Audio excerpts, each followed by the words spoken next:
Hoje nós estamos começando a trabalhar um novo princípio, né? O princípio da proteção, que fala sobre recursos. E para começar aí a fazer a gente pensar, eu selecionei essa frase aqui do André de Rose, é um professor de yoga, né? Que faz essa pergunta, né? Como que num planeta onde os recursos são limitados, onde a gente vive, nós podemos nos dar ao luxo de usá-los de forma ilimitada. Bem, para isso a gente precisa entender um pouquinho melhor que recursos são esses. Continuando então com o princípio da proteção, né, o enunciado dele é esse daqui. Ele tem por objetivo nos conscientizar de que todos os recursos com os quais a gente conta são limitados.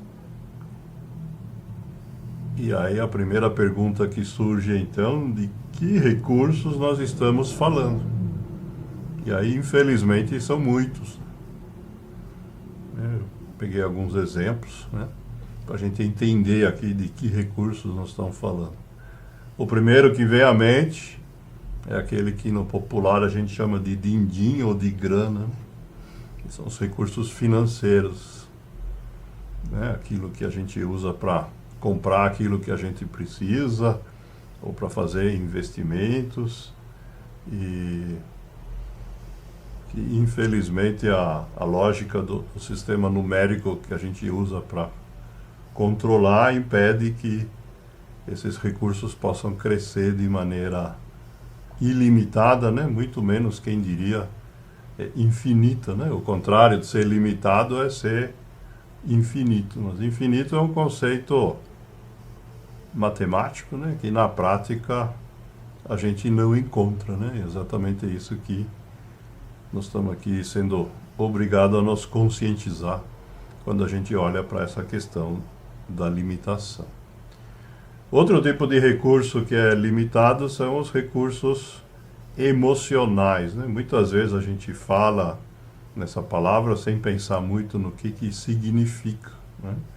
Mas os recursos emocionais, eles são, na verdade, um conjunto de características, né? Algumas que nós herdamos aí dos nossos antepassados, né? Através da genética, outras que são do funcionamento do nosso corpo, através do que nós aprendemos, das nossas habilidades e capacidades, né? Na maioria das vezes baseado nas experiências que a gente passou, eventualmente por estudos e treinamentos, e que permitem, né, quando a gente enfrenta problemas, né, e isso acaba gerando estresse na gente, a gente resistir e resolver esses problemas, né?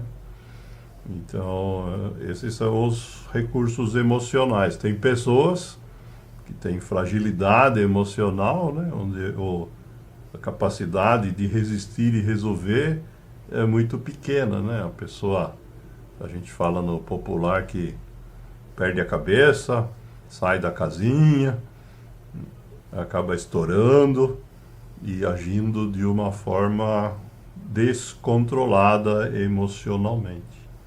Esse limite, então, é um limite que também existe, mas que, assim como todo o caso do dinheiro também, né, nós podemos trabalhar e fazer alguma coisa para modificar onde que esse limite fica.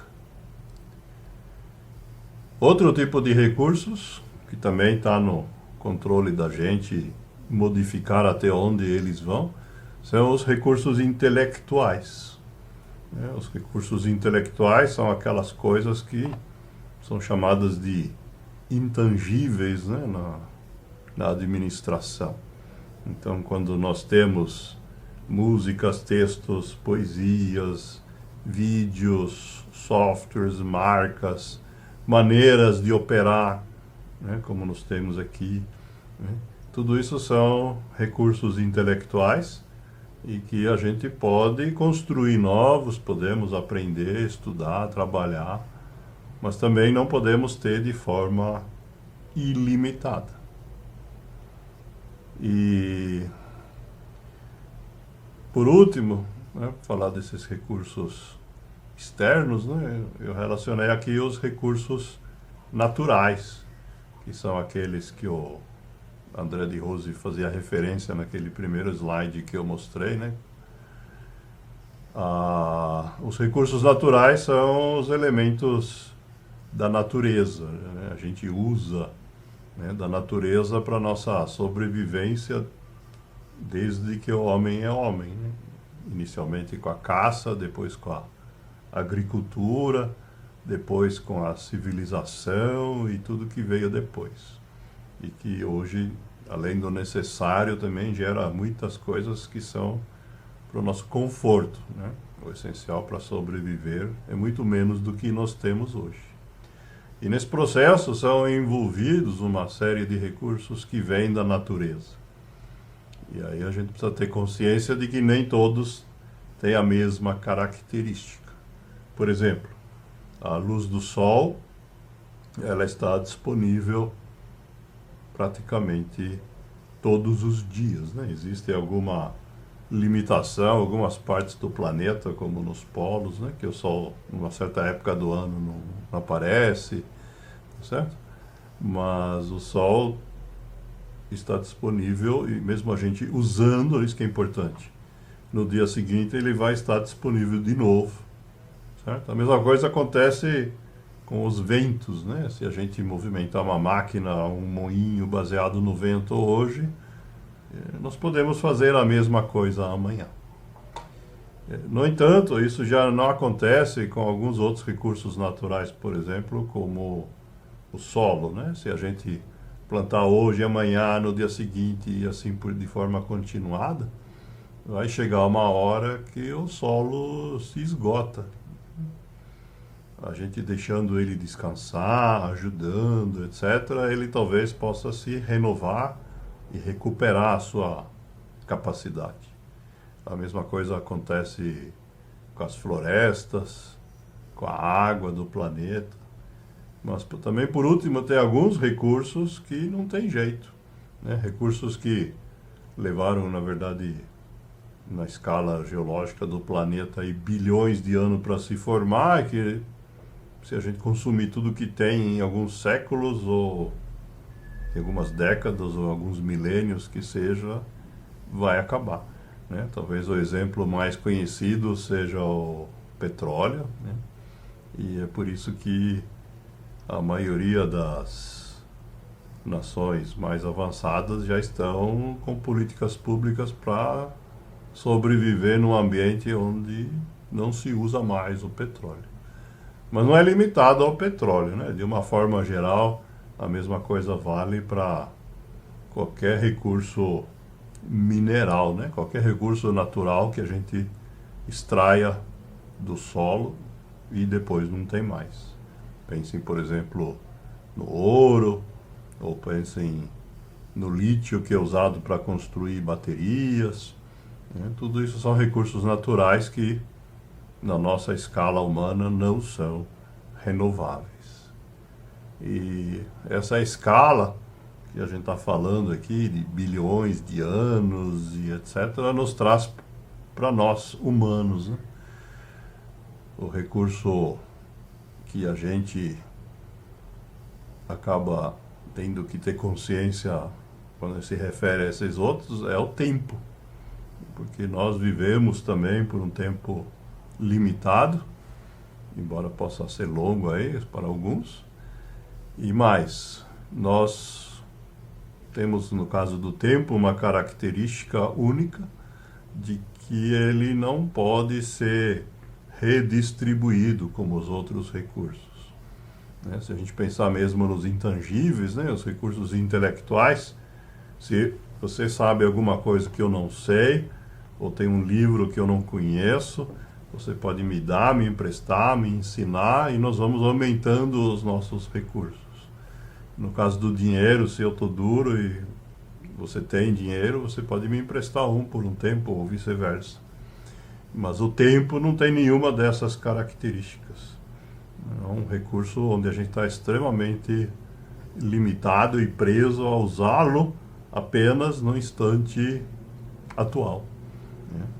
Então, se nos outros é importante a gente escolher o que nós vamos fazer com os recursos, no caso do tempo é mais ainda, né?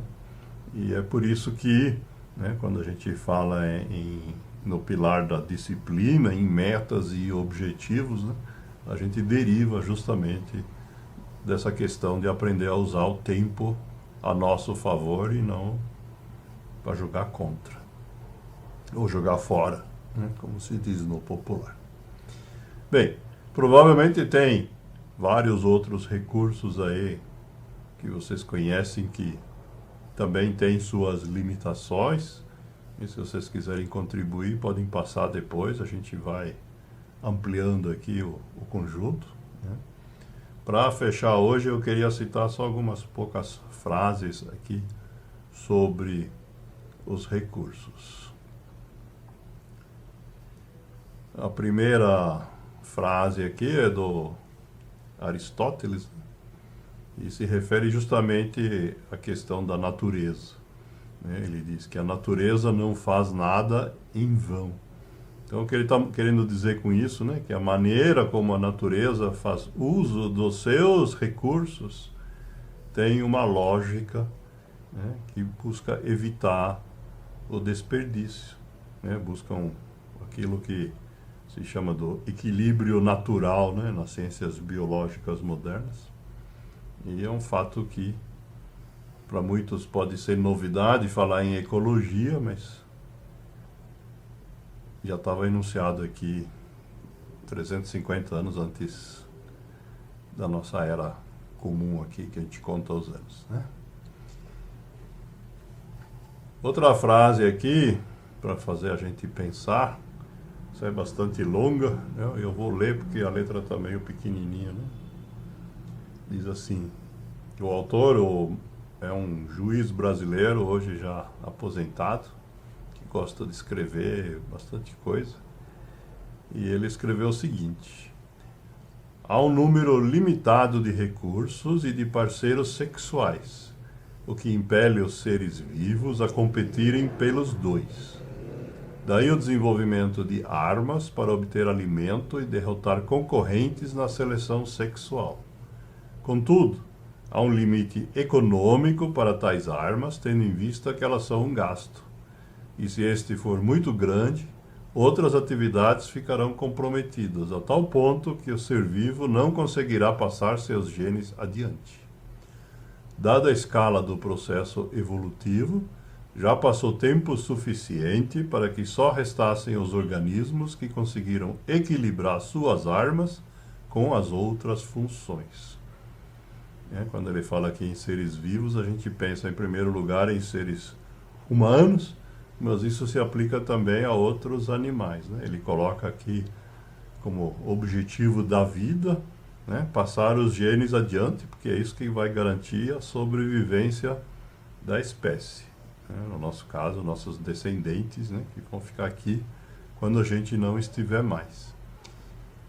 E o que ele coloca que para garantir isso, em primeiro lugar, a gente precisa, né, de parceiros sexuais, que também são um recurso limitado. E aí, então, ele fala de armas ou de estratégias para derrotar a concorrência, mas que também tem um custo, porque envolvem o uso de outros recursos para serem construídos. E a conclusão que ele nos dá, né, é que, como esse processo de evolução da natureza já tem aí centenas de milhões de anos com seres vivos sofisticados, então, na visão dele, existe um equilíbrio já instalado entre essas duas coisas, né? A nossa capacidade aí de lutar, digamos, pela capacidade reprodutiva e, ao mesmo tempo, fazer isso de uma forma que não comprometa os demais recursos. Se isso é aplicável à humanidade como um todo, né? De fato, até agora ela foi bem sucedida em continuar presente, né? Do outro lado, a gente precisa pensar como que a gente faz isso no nível individual também, né?